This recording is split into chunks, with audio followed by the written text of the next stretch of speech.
The landfall process of Cyclone Yaas will continue till 1 p.m. It started at 9 a.m. this morning. The entire process of landfall will continue for some time. It is expected that the tail end of the cyclone will completely move to the landmass by 1 p.m. before it actually fizzles out and subsides. But it will cause heavy rains in Balasore district of Odisha with a wind speed of 120 to 140 kilometers per hour. Following this, the intensity of the severe cyclonic storm will gradually slow down. Landfall started close to the north of Dhamra port and south of Balasore district in Odisha.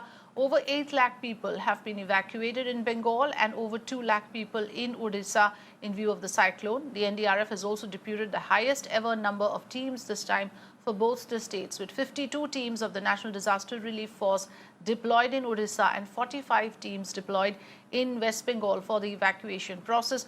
Operations have been temporarily suspended across several airports in West Bengal and Odisha because of the cyclone. I have Mr. G.P. Sharma of SkyMet joining us live. Good morning, Mr. Sharma. At this point of time, we want to know more about the status of the cyclone and its intensity. Pictures that we have are from around 9:30 a.m. But after that, what exactly is the status that you're looking at of Cyclone Yaas? See, the cyclone, as we said earlier, it started its landfall around 9 o'clock or so, but now it is crossing the coast. A little while ago, it has started that process also, that the center of the system has also crossed the coast. It just started, it commenced this process at about, say, 11 o'clock or so and still going on. Now, the rear portion of the storm that has to move inland when we say the landfall process will be complete, which, as you also said, it should be till about 1 o'clock or so that process will go on. It is quite normal that the landfall process takes about 3 to 4 hours, depending upon the size of the storm, and same will happen in this case. And we know by now, as reported extensively by all the media, particularly especially your channel also, we have been having the latest reports, winds gusting to the tune of almost in excess of 130, 140 kilometers per hour, which is quite normal with such intense cyclone, which is crossing the coast as a very severe cyclonic storm. Now, once the crossing process is completed, the system will weaken. Okay, from very severe cyclonic storm, it will weaken to firstly severe cyclonic storm and then cyclonic storm. So as a storm also, this will spend some time over interior parts of Odisha, which I say anything between 6 to 8 hours, means till evening stormy conditions are going to prevail, possibly becoming better slightly in the rear, but then going ahead in the interior parts. Interiors, when we say, at the moment, as we said, the landfall has taken place just close to Balasore, a little south of Balasore. So Chandbali, Balasore, the Bhadrak, Kendrapada, this was the focus right up to Paradip or so. And now it will move northwest and it will move inland, wherein obviously again the threat of a cyclone for the state of Odisha is not yet over. Okay, it is going to go on, and then we expect it to cause intense weather conditions, including torrential, copious rains and gale speed winds for few more hours. Yes. Okay, so few more hours you are saying. So till 1 p.m. the gusty winds, the torrential rains might continue. After that, if I understood you correctly, sir, that things might subside.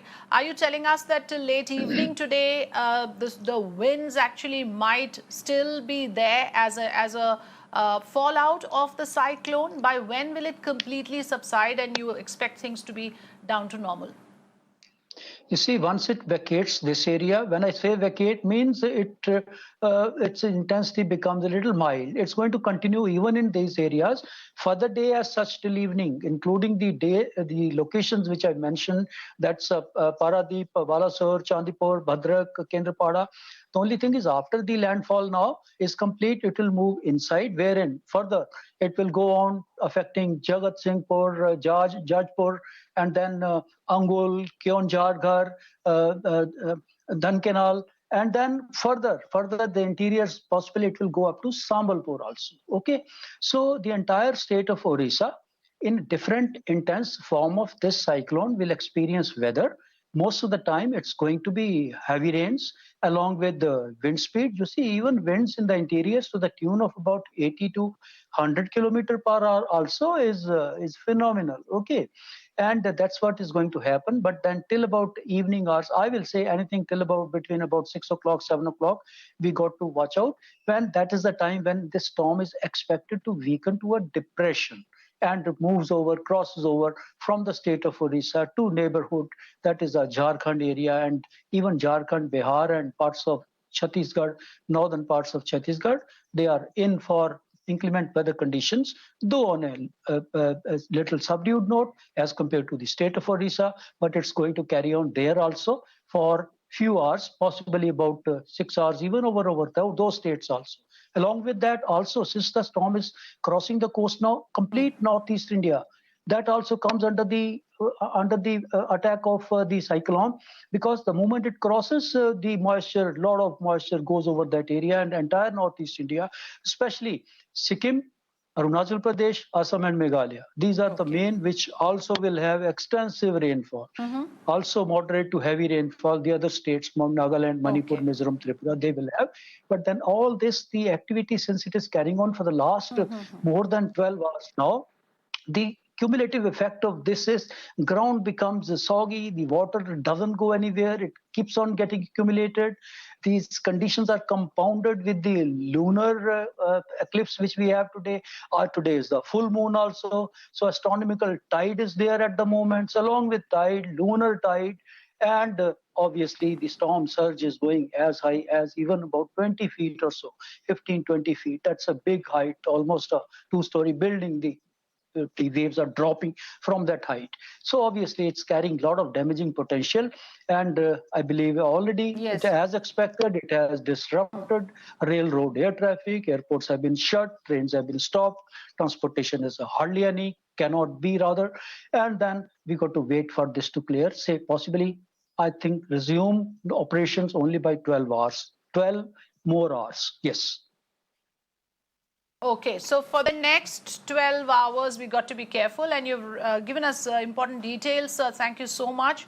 West Bengal and Odisha worst affected. Jharkhand, Chhattisgarh, Bihar also likely to be partially affected. Heavy rains expected in the whole of the northeast. Thank you, Mr. Sharma, for joining us this morning.